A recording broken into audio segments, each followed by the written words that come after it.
Hello and welcome to Conversations. I'm your host, Melanie Mack, and I'm so thrilled to be back with you. If you've noticed, we've been on a little bit of a hiatus.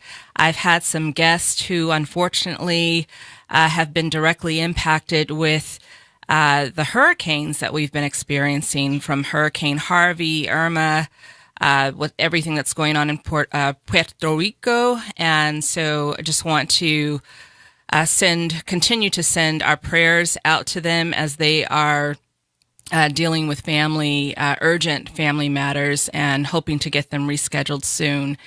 Also want to thank my sponsor, Dare to Be Noticed Beauty Salon, for always keeping my tresses in place. Thank you, Marlon, also my brother.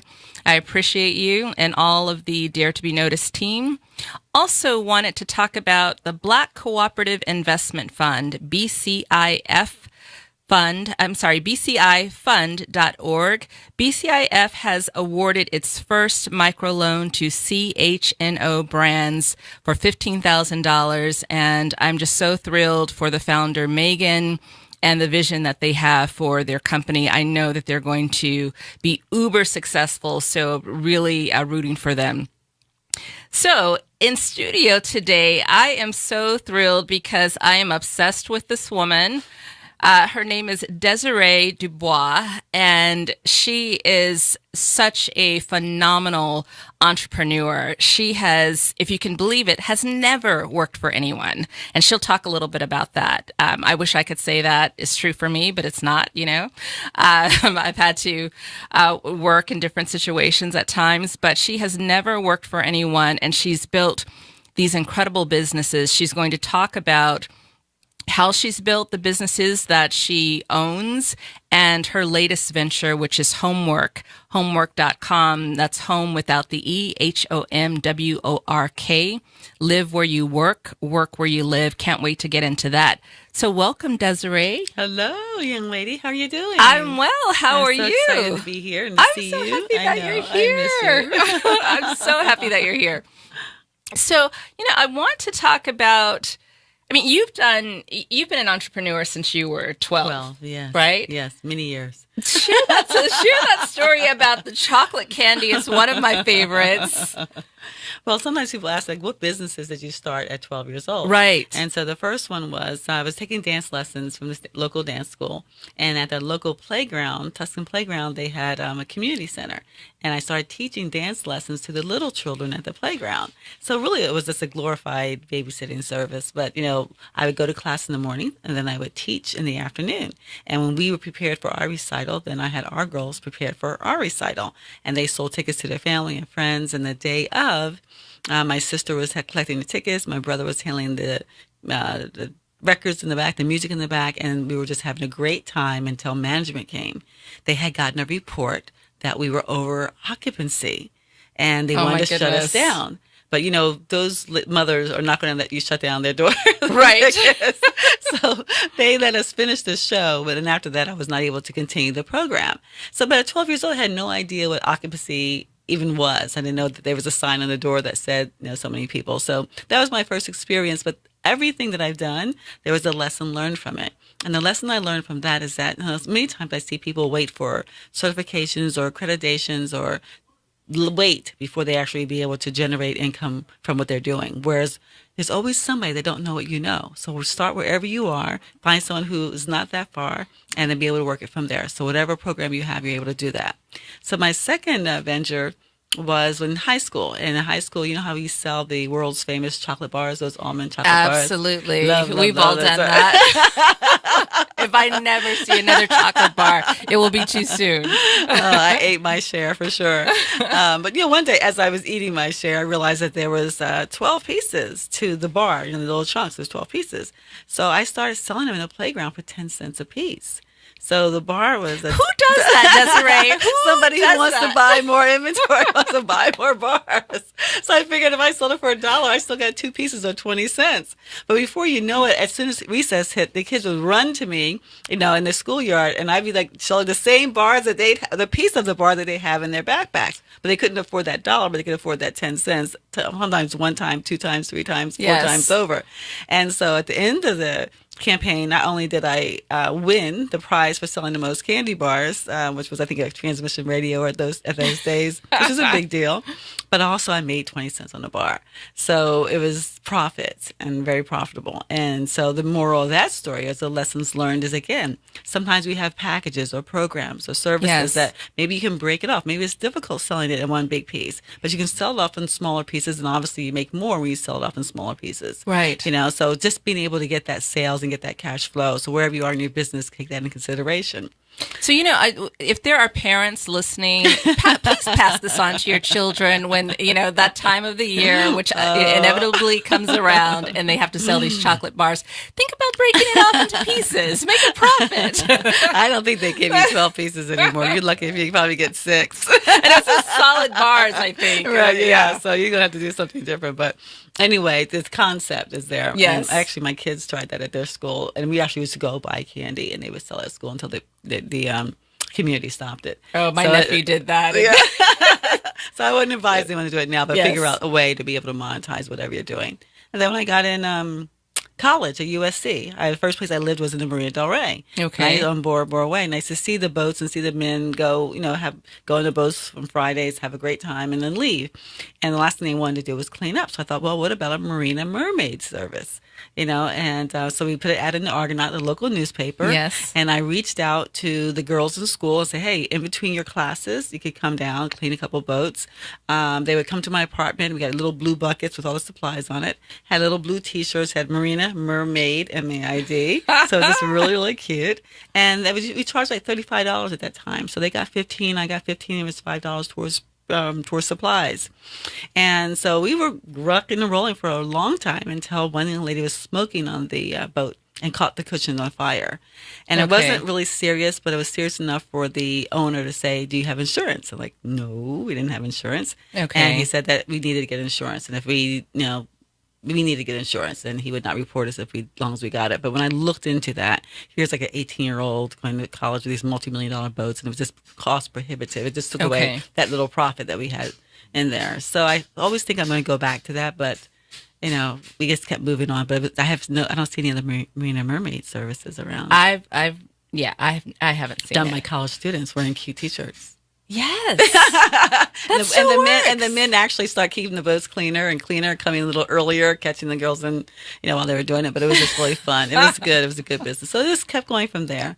Had a models media, it was a modeling school and agency, and we did production, and we did music videos and TV shows, and you just, what I found, Melanie, and as we go full circle, that a lot of it, what I've done has been almost a lot in the same genre. I never went into insurance or something that was really totally outside of that. Right. So just, kids, women, business, arts, real estate. Let's talk about real estate. Yeah, let's talk about real estate. So you became a broker. Okay, so USC, you have mermaids. Yeah. And what did you major in? Marketing. Of course. I know, but I didn't know I would ever use it. Of course. I know, I do. So you transitioned to real estate. Mm-hmm. What drew you to real estate? I think that was when I was doing my thing. I actually got married when I was later, when I was like 29 years old. I got married, and I wanted to do something, and thereafter I got pregnant. I had my first son, and I wanted to do something where I'd had the flexibility of making a lot of money, right? But also, having time with my kids. And so shortly after I had my child, I got separated, and so I said, okay, now I really needed to allocate my time really valuable and the most for it. And I never minded sales, because to me, sales is just offering.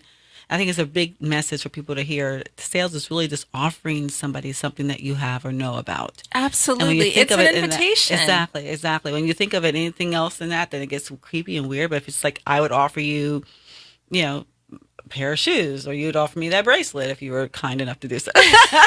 Everyone wants this bracelet. Mom, everyone wants this bracelet. I'm not giving it up. Well, my mom had this made for me. Well, for example, if you were so kind. But yeah, so you look at that. So I never minded the sales. And there's always processes in that. But when I got into real estate, I knew that I didn't want to just be another realtor, because the statistics said then that, like 60% of the realtors did not own their own property. They were just selling property. So my intention, It's like the shoemaker without shoes. exactly, Yeah. exactly. So my intention was like to build my portfolio, and I slowly did that. I did a lot of lease options or lease purchase or seller carries. I did a lot of deals Okay. because I didn't have a lot of money. But I'd say the end of my divorce was the beginning of my real estate career. And so I had babies and bills, and I even did a CD on babies and bills. Wow. From babies and bills to riches in real estate. Yes. And that's what I had I had a CD done on it, and it showed all the different ways that I built my real estate portfolio and how I did it and who I did it with. Very nice. I love that. I love that. So, okay, so you're building this real estate empire, because you're downplaying it a little bit, but you're building this empire. You have a portfolio of properties that you own, and then you launch an Empowered Woman. Well, as I acquired the real estate, a lot of my clients were couples, and a lot of them were men, because I did a lot of investment real estate. My whole objective was to build people a portfolio, not to sell you one property, but to sell you one property. And at that time, things were appreciating so fast, and how to leverage that equity and buy another property, maybe a duplex, and maybe leverage that to buy a condo hotel, or leverage that and buy a fourplex. Sure. Just leveraging, which is a good word and a bad word to some people, but that's what we did to build our portfolios. And so but the problem is that all my clients were men predominantly.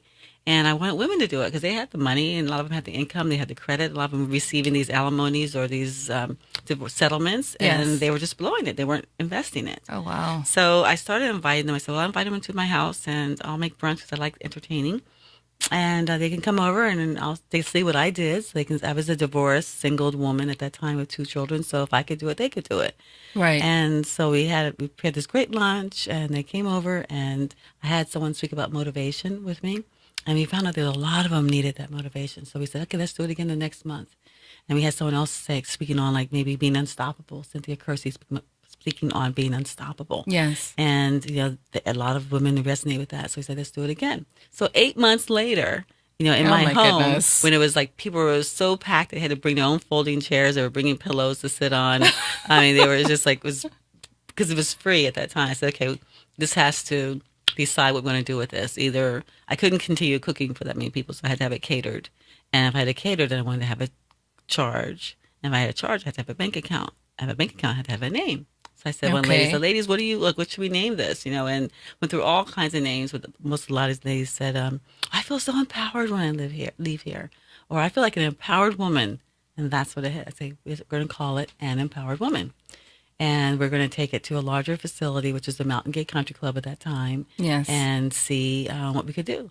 And I was so nervous because I had not. You nervous? Oh my gosh! I can't imagine that. No, I was so nervous that I called some of those people that had spoken from my home, and I said, okay, I'll say hi to everybody because I have to at least do that. But I want you to introduce her. I want you to introduce her. I couldn't stay up there long enough to introduce everybody. Yes. And at the end, I just came and said, thank you, and left. I mean, it took me years to actually be able to speak at the events that we were doing. And just even nervous that people were going to show up, just nervous because it was the first time I did that. But it's the ballet lessons all over again. You were at capacity. The ballet lessons, you were one of many. This was like me up there. But it was good, I mean, it was because it was new and because the timing was just so perfect. Mm-hmm. And women really needed the empowerment. They needed the community. They needed the sisterhood. They needed resources. They needed education. Yes. And so we just constantly, every second Sunday of the month for 8 years, I think we missed 2 times in 8 years. We were always talking in December, but all the other months we always had a second Sunday, and different speakers spoke on different things and different themes. And it worked. We built a community that way.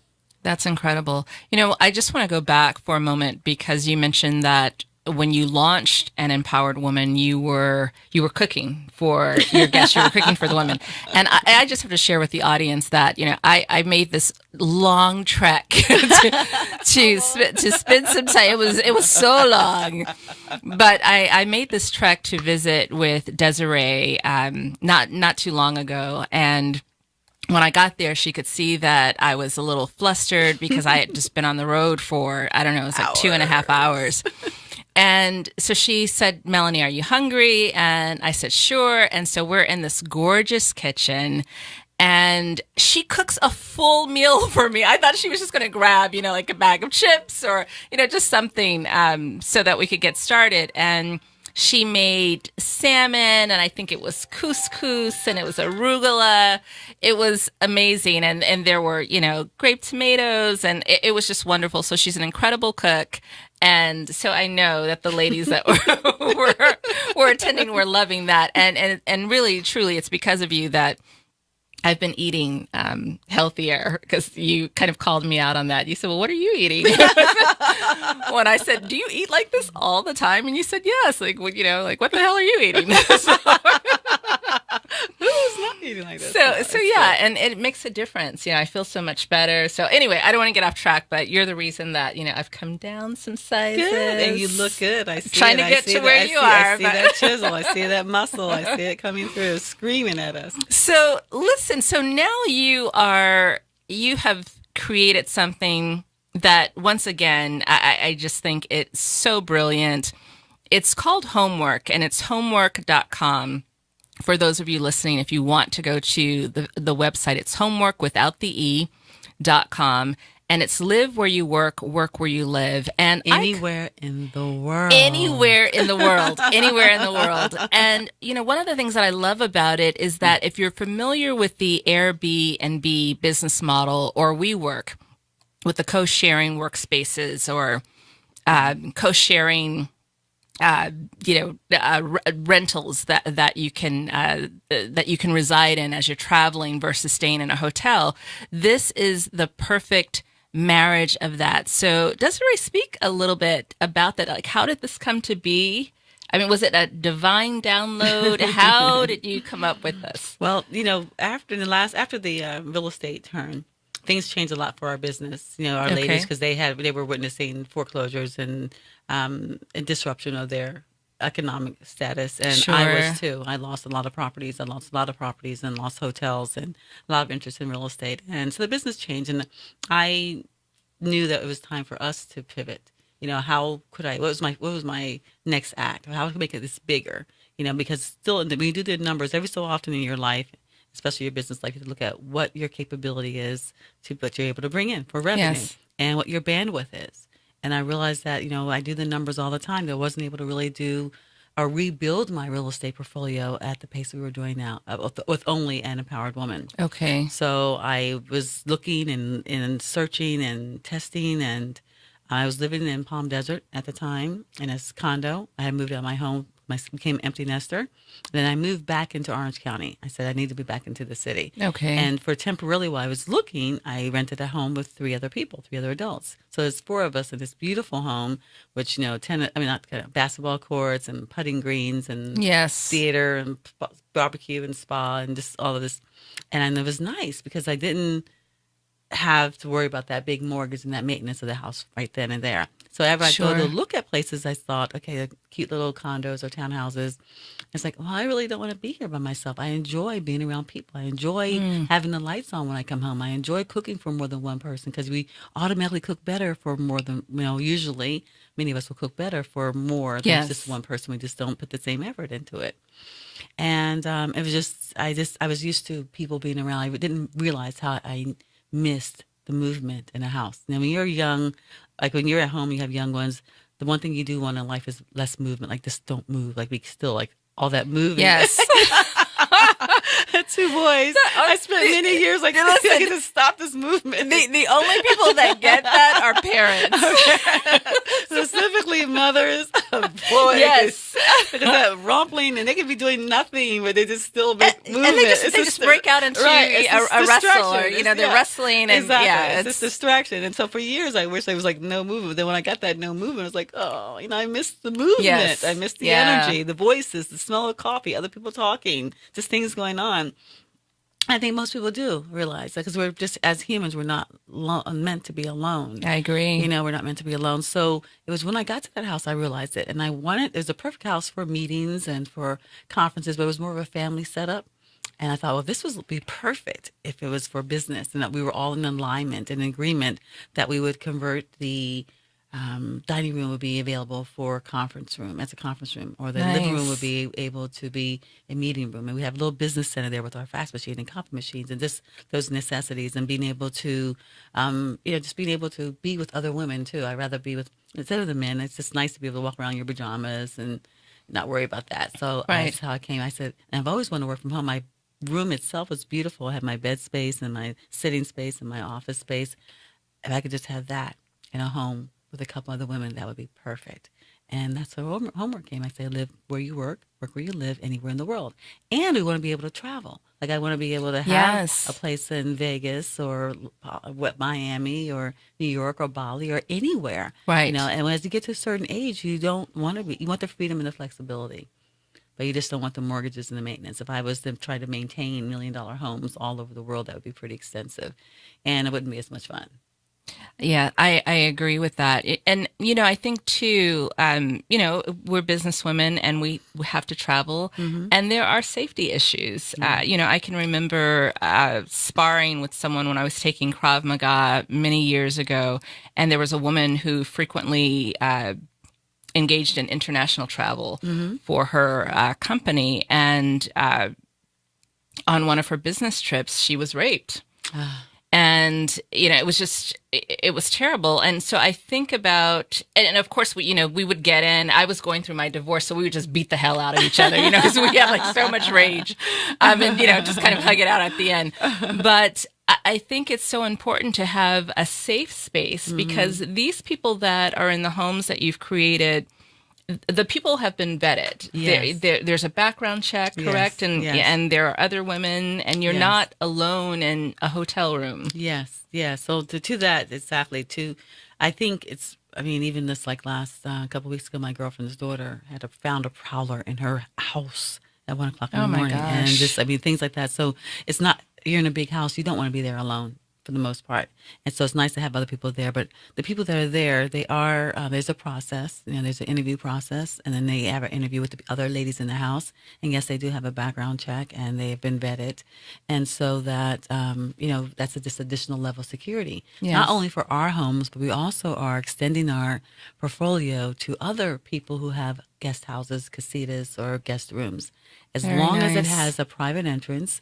And as long as someone has physically walked around the property, make sure that it's in a neighborhood, a desirable neighborhood, because That's the other thing because that's I've key. gotten some places like with the Airbnb, and the house looks gorgeous, but next door is like 24-hour liquor store, and there's so many undesirables out there. I'm afraid to go and get for a bottle of water. Yes. So if someone will physically make sure that that is in a nice neighborhood, and that it'll be branded so that the linens and the sheets and the towels will be of the highest quality, just to be able to carry through our luxury brand. And the white So- roses. And the white roses and all the white, because white makes things feel clean and pure. And Yes. so it's a great way for us to expand our footprint, all the way in the world much faster. So anyone that's out there that has a guest house or guest room or casita, we're ready now to start putting them on our portfolio, so we can start booking them out. So that way women will know you're going to a place where there's Right. another woman, you can have business. They know they're businesswomen and entrepreneurs.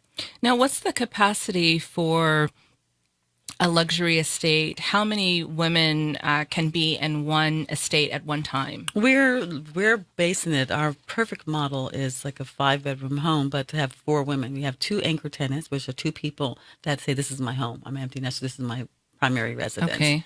And then we have we'd like to have at least one who is part-time. A lot of times people do places for work, like maybe you have a territory that's in Vegas or Yes. East Coast, and want to eliminate the hotel experience of finding parking space late at night and schlepping all of our stuff to check in and schlepping up to our rooms and then unpacking only to pack again a couple of days later. It's so much more convenient to be able to drive into a driveway and go open the door and go to your room. It's almost like, Absolutely. no matter where you travel, how long you've been, there's no place like home. Yes. So if you have multiple residences like that, your things there, your candles, your pillows, whatever it is, that you feel like you're going home as opposed to going to a hotel room, which is a Right. much better experience. And it's more economical, and it's healthier, because then you do have access to a kitchen that you can really prepare a healthy meal for, a healthy meal with. Right. A lot of people don't want the restaurants and late night, room service. Things like that. service, Exactly. and- right. It's not going to deliver what you want.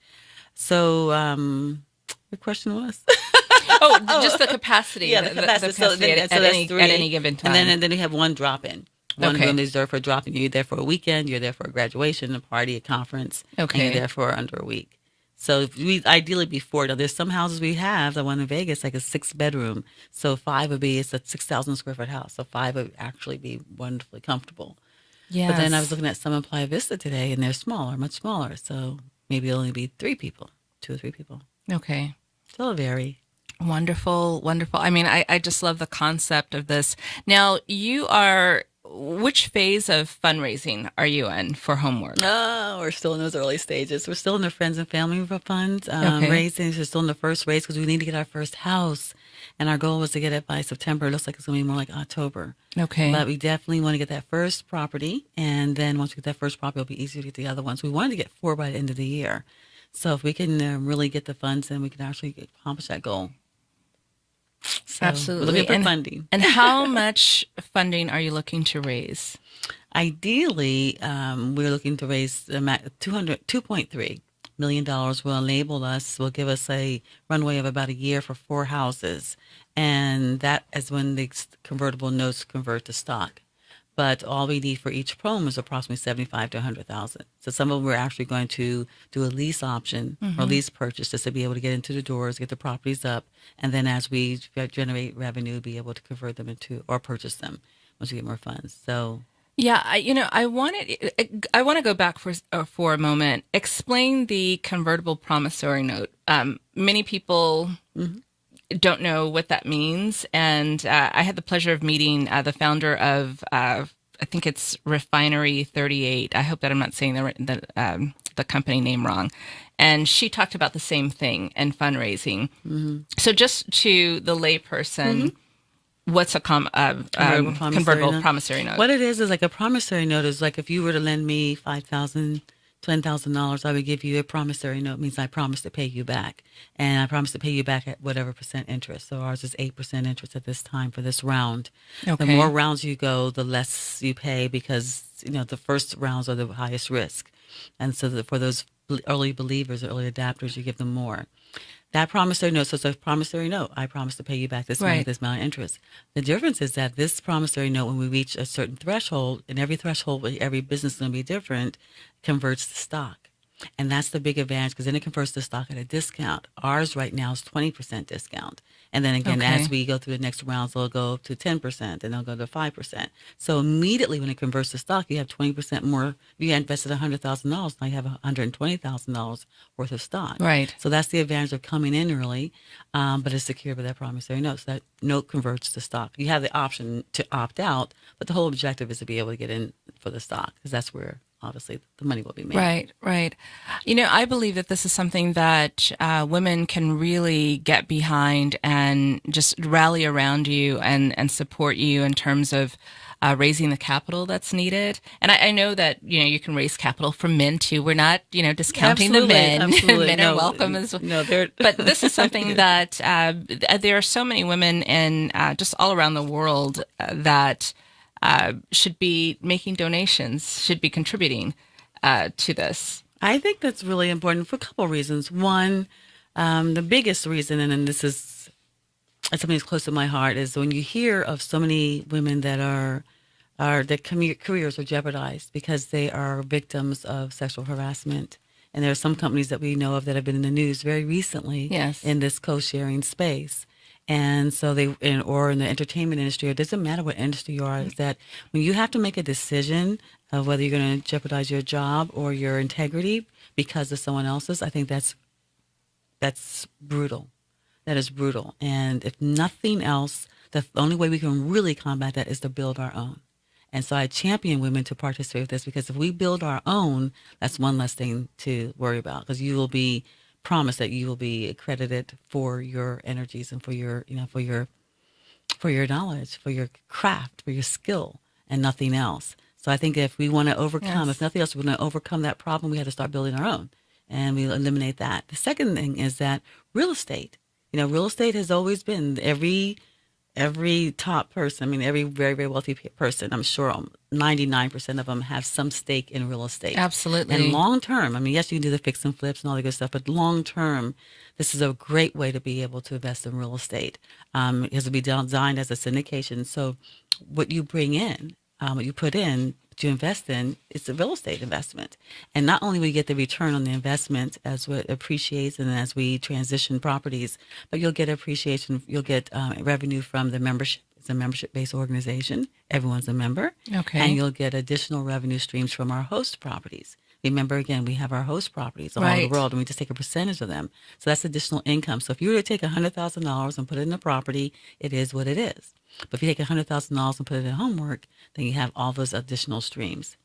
And we did a really multiple streams of income. Why not? Why not? But it's the same dollar. But we did something really interesting last weekend for the expo that we did, and I had not seen this before myself. And we took our ideal houses in like Las Vegas. That's one house that we want.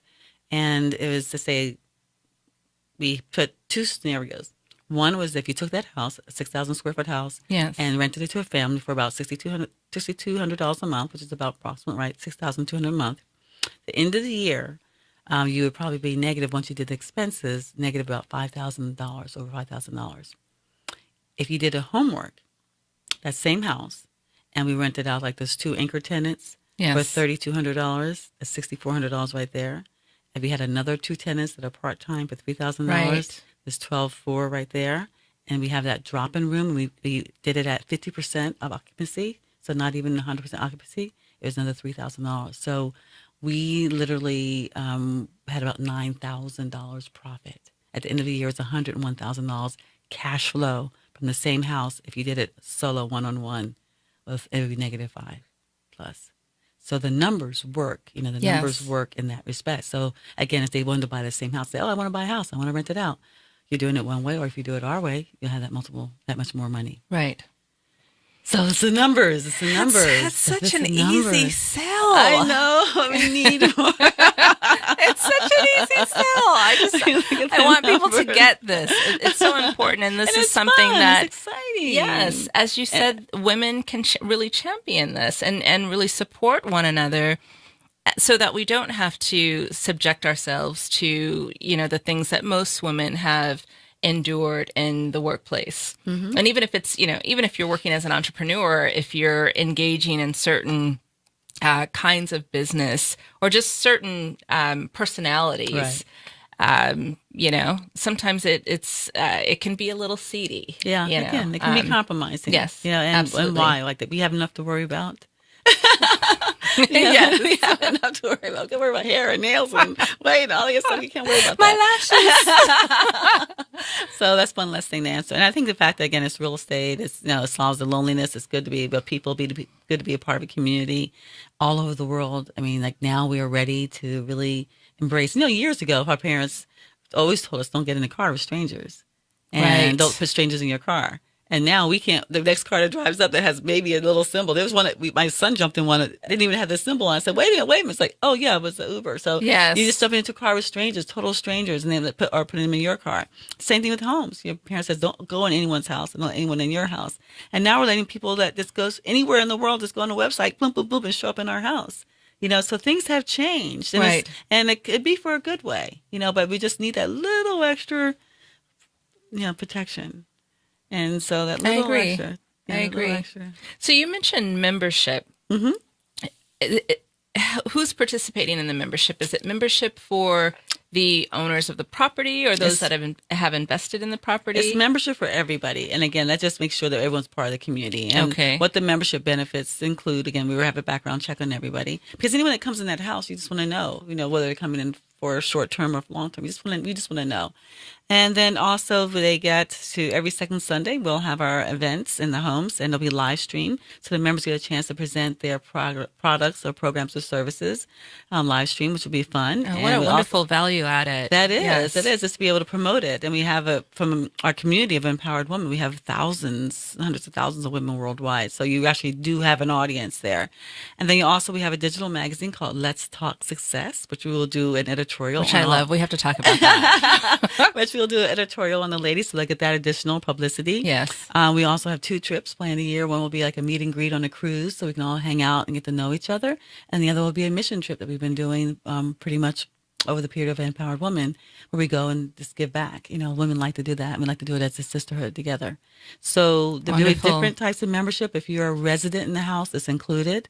If you're a host, it's much less. But if you're just a member, you don't have to live in the house. If you're a member, you just want to be able to go into a house, go onto the website, find a house that maybe I finish my seminar at 3 and my flight doesn't leave until 9. Okay. I want to go, instead of going to Starbucks forever, go into a house, change my clothes, freshen up, make a meal, and then get to my flight. So you'll be able to do that, see who's there, make some new friends, get on your computer, have fun. I love that. I tell you this all the time. It's so incredibly brilliant. Why didn't I think of this? But it's incredible. Who would you say is the perfect avatar or archetype for this business model? Good question. Women in business, women entrepreneurs, single women, empty nesters, women who travel a lot. Again, eliminate that hotel experience. There's nothing sexy about that. Not at all. I mean, even in some of the best, I have my favorite places. But for business, for work, you don't get a chance sometimes to even enjoy all the amenities that exist. If it's the pool or the bar, or whatever, you just like I don't think I've ever seen a pool when I'm on a business trip. I just don't have the time. Exactly. So if you didn't have to worry about packing and unpacking, you could go in and your stuff is in the closet and your computer was already there. You just pick up where you left off, type of thing. So that's that. We also working with executive recruiters, because many times they're negotiating with somebody to come to a city to work, and the person they can't either find or afford, or do they want to find an apartment by themselves, especially certain areas like San Francisco, certain cities where it's just so cost prohibitive that sometimes it actually negates the contract because it's not worth it. But they are getting the amount that they're getting is not worth what they have to pay as far as their living accommodations, besides the fact they're in this new city and don't know anybody, with no friends, don't even know where the local manicurist is. They don't know, don't have any friends or buddies. And that loneliness is a huge factor that people really, it's like called it's called a new age medical crisis. Second to obesity. Is it? Next second to obesity. They said, I read yesterday that loneliness is equivalent to 15 cigarettes a day, the effect that it has on your body as far as decreasing the years on your life. It's that serious. If you smoke 15 cigarettes a day, that's how loneliness can affect you, because it leads to depression and these isolation periods. That's why they put you you're in prison, isolate you. So that's the punishment. Right. So that's bad news. It's not a good thing. So to be isolated. And now with all people working at home, all the telecommuting, it's become an epidemic. And like depression, leads to alcoholism or drugs. And just, what do you do? Because you have no accountability. So people need people, not only in the business, but on the social level. A lot of us are single. I agree. And then also for the executive recruiters, the middle business, people that want multiple homes, want to travel. A lot of people work from the laptop. They want to be able to travel. Also for companies that want to bring in their teams. Sometimes they bring in a team to launch a project or open a project in a different city. And they wind up getting 5 or 6 different leases and lease agreements, utilities on, utilities off. Yes, they do. Where they can just do one house, and that cuts down on transportation. So that rental car, the Uber is minimized. They cuts down on the food per diem day, because they can just get food and cook the food. They're much less expensive, and more productivity, because the home office never closes. So if you've got your team in the house, for the most part, you'll get more productivity from them, because they're either there to work or they can go out and play. So for companies that want to be able to do that, it's good as well. And this woman, Desiree, is she is a workaholic. I hate that term, but she really is. I mean, if you look that up in the dictionary, what does it say? There's Dubois. There's Dubois. She embodies that. I don't know. When do you sleep? Do you ever enjoy sleep? this because I'm excited. I look at pictures. I look at houses. I look. It's exciting. It is. And people that I'm going to meet, like, who am I going to meet? What ladies am I going to meet? They're going to come for the first time. I so need your energy. I do. What would you say is the best business advice that's ever been given to you? I remember exactly who told me as well. It was years ago when I first started Empowered Woman, and it was a young lady who wanted to come in and be an investor. And I didn't feel comfortable. I didn't know enough about it. I thought they were taking over my business. I was uneducated and uninformed. And I passed. And she said to me that, if you're going to grow to be a big business, you're going to accept money either sooner or later. It's better to get it sooner. And I never forget that, because had I taken that money sooner and had that support of, rolling out the team. That's why now I'm not doing this without investors. Right. I learned to do it with investors, because you can bootstrap things for so long, but it's not necessary. The big businesses, for the most part, don't really start that way. They start with the kind of investment. Yes, they do. What's the worst advice you've ever been given? You probably didn't even take it. No, just it was like, get a job, get a job. I had a dear friend even show me, like, he works with he's a chief of fire department, and he happened, like, kindly over a breakfast, pulled up on a website their job listings, and he showed it to me, and it's like, I didn't even know what that looked like. It's like, what is this? What is this? That's a job posting. Completely foreign to you. It's job listings. What's that? What am I going to do with this? Thank you. But I never did a resume. I don't know how to do a resume. Oh, that's hilarious, Desiree. I'm going to apply for a job. Who's going to hire me? I've got no references.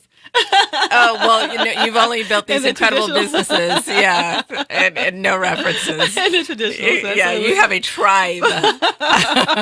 Oh, okay. Wow, that's funny. That was, I cried. I didn't know if I was going to be happy or sad when he did that. Like, bless your heart. Thank you. Well, yeah, sometimes you do have to say bless your heart to, to those people that just don't get it. Yeah, it was his intention. And I understand. My 2 sons are entrepreneurs. It's not really what I wish for them, because I know the journey, and you have to, it takes a certain blood type to be an entrepreneur. It really does. Absolutely. It does. What would you say, what is that makeup for a woman? Wow. For a woman, you have to keep telling yourself, well, the biggest thing I think for a woman is not to let anyone or anything dim the light that shines within. Oh, that can beautiful. come to you from any relationships that you feel it may be compromised, whether it's your partner, whether it's your children, right, whether it's with other friends, whether it's with life itself, the relationship that you have with your clothes or your house. I mean, you have to be, you can't, all of that can become compromised, including your self-esteem. Yes. It was the funniest thing. I was telling someone today that someone told me that no matter what you do and what's happening to you, you have this, I don't know where you get this incredible amount of self-esteem, because there's certain things you won't still, and you won't, they wanted me to do something that I didn't want to do. So I wouldn't do it. And he says, I can't understand, no matter, you're not in a position really to say no. I said, well, reason why I think that's all that I have. If I've got nothing else, if I'm dead broke, at least I have my self-esteem. And if a woman has that, she can still keep walking with her head up. That's so powerful. So many of our young ladies that are just starting out, and they're not quite sure what their career trajectory is going to be, and I think that's one key thing. A major thing that's lacking is self-esteem and that confidence. Just to have the moxie to go forward and do that thing that you want to do, because there are going to be so many naysayers. And the reality in itself, can tell you, like, when you can't get the funding, or you can't get something launched off the ground, or you can't get something done, and you think, like, what is it? So it's your self-esteem that's going to carry you through. It's your self-esteem. That's your only asset. You can be broke and not be penniless, but you have your self-esteem. The world won't know. But you can be rich and have no self-esteem, then you're just, you're just up for grabs. So that is the fuel. I mean, that's your fuel. That's all that you can maintain. That's the only thing that people can't take away from you unless you give them the right to. Very powerful. What would you say, what kind of advice would you give to someone starting out, a woman starting out, and she's at this fork in the road, and she's looking at that job listing versus a vision that she has that requires being an entrepreneur? Well, I don't think there's anything wrong with having a job, especially if you can do that and ease the pain. If you need the base for the income, and if I could have found something, and sometimes if I would have find something, I would have done it even just for the extra income, but also to learn more. There's nothing I would have liked to have learned more about the digital media industry and certain industries. So there's more than a job can give you. Something can give you a step up, through connections, and it can give you again knowledge and credentials and ease. I just didn't happen to find those plateaus when I was on my way. But I think that could be a good thing. But just say, okay, I'm going to work, 9 to 3 instead of 9 to 5 if possible, or noon to 8, and then from 6 in the morning to noon, work on your thing. I mean, just slot it in. Just don't dismiss it. Don't discount it. Look at it as your second job, and really, really, really devote it. And that's where your self-discipline comes in. And if you don't have self-discipline, you're not going to be successful as an entrepreneur anyway. Right. So you're going to have to be able to time slot, to be disciplined, to be focused, and to be, and then just to find the ability, the energy, and the resources to do what you need to do. So it can happen whatever you want, but just decide what you're going to do and be prepared to fail forward. Yes. Some people are so afraid to fail. They're so afraid to fail. And the other thing is they're so afraid of what other people think. I know. And I could care less. Well, you know what? Caring what other people think could be valid in some people's case, but you know what I do for that? I listen, because no matter where you are, what you've been in your journey, there's still those moments. I mean, I have to say, there's moments where I'm thinking like, oh my God, is this, going to happen? It's going to happen fast enough. It's, is it, because people, you hear all these things like, is any of that true or not true? And I have my iPad and I listen to all those motivational videos. Like there's one, Build It. Oh my God, I remember it. If you just go to motivational videos, like entrepreneurs that have built businesses. Okay. How I Built It, I think is a series. How I Built It. The I think I'm familiar How I with Built that. It. And they have all those stories of the people that built, women that built Spanx or edible flowers and just all these different things. So I listen to it at night, those stories, and I put the iPad under my pillow. I listen to it when I'm in bed. Yes. And then in the morning, I pull out my pillow and I listen to it again. And some of them, if it's Tony Robbins or if it's the stories, listen to it over and over again. Because when I listen to those stories, it makes me think, okay, Desiree, you're not crazy. You're not crazy. Because some of these people, they had, they were eating ramens and they lived in their cars and they were like $100,000 in credit card debt. One guy explained how they would keep, I don't even know how they did this, apply for credit cards and max amount, cry for credit cards and max amount. They consistently did that. So, the sacrifices that you're making and the time that it's taking, you see this, okay, it's not just you, it's just part of that process. And then some of them will get really, really successful and then they fall back, something happens. And you need to know that it's just not you, and you need to have people to talk about it with, and you need to listen to other people's stories, and you need mentors. And that's one thing I have not been really good at. Should have more mentors. You need to be able to stay in that like-minded with people like-minded. Sure. And not the people that are at home, and not the people that are around you, because they're not in the trenches with you. They're not entrepreneur. They don't understand. Right. And I personally, I don't like having those conversations. I don't enjoy having conversations with people that have not at least been where I've been, or they are so far beyond where, I want to go. Right. But the other noise, I have to tune it out, because it just, it's just like womp, womp, womp. I just don't hear it. One of the books that I really love, speaking of motivation, is one of Richard Branson's books, and it's called Losing My Virginity. And one of the things that inspires me when I listen to that, when I've read it, is that he talks about when he built Virgin Airlines, he was selling seats on the aircraft without having the aircraft. He had not yet put the capital together to, purchase this plane, yet he was selling tickets because he was so confident that this would come together. And I love that, because you do, again, have to have that kind of intestinal fortitude. Tenacity. I need to sell sweets. Then. Yes. I need to sell HomWork sweets before we get the house. What was I thinking? Thank you. Yes. You want to buy a sweet? He did that. Before he had his plane. Yeah, so that's why it's important to be able to read and to listen and to learn, because not only do you learn different things, but also it just people do what they have to do. I mean, you realize you see If them you at this want one it. point, you think, oh, he's just always had money, but you have to remember those people started somewhere. Right. Absolutely. How can people find you? Ah. Go to HomWork. Okay. Or you can email me at Desiree, DESIREE, at homewwork.com. You can call 818-865-8563. Okay. You go to, I would love for you to go to the website of HomWork.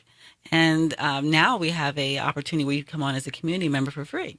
Because what we want to do is we want to get people's feedback into what they want, what they're looking for. So you get a free community membership if you go to our website and just fill out a few questions, your name, address, phone number, and so forth. And tell us what cities you'd like to see that in and what you would like in the homes, just so we can get some feedback.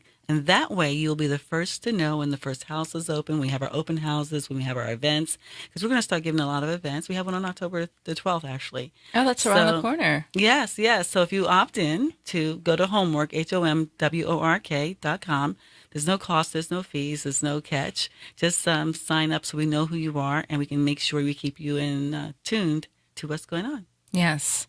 And to those investors listening, men and women, go to homework.com and click on that invest button. Yes. Yes. And no matter what it is, I mean, some people think you need a lot of money. Someone told us the other day, well, I don't have a lot. I said, how much do you have? She said, $65,000. I said, that's good. That's good.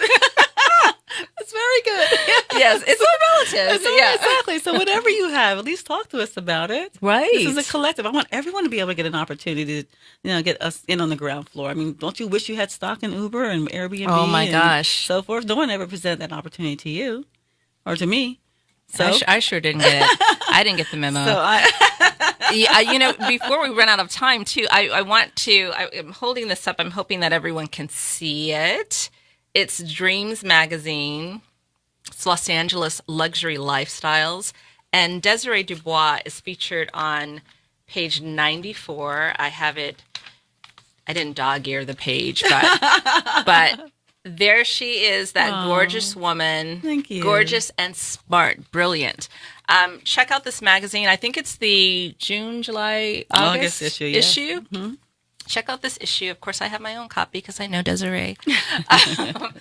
But make sure that you support what she's doing. And what about your social media handles? Because you're on social media. Yes. Live, work, share. Live, work, share. That's on Instagram, right? Yeah, and I think it's Twitter as well. Okay. His homework was taken. And then I think it's HomWork on LinkedIn and Facebook. Okay. So and then Live, Work, Share, or HomWork. HomWork. And then one more time with your email and phone number. Email is Desiree, DESIREE, at homwork.com, HomWork. And the phone number is 818-865-8563. And I want to remind everyone to live where you work where you live, anywhere in the world. Desiree, it's been such a pleasure having you. I appreciate you. Thank you so much for coming on and being in studio with me. Yay. And and I know that you're moderating a panel that I'm going to be on that I'm really excited about. That's coming up next week, I think. Is it the 7th? Yeah. Yeah, soon. October 7th at CSUN, the Women's Collaborative Colloquium. For those that want to attend, Desiree is moderating this incredible panel. And I hope to see you all there. Again, support homwork.com, HomWork.com. And you can find me at Power Mom CEO on Instagram. I thank you for listening today and have a wonderful week.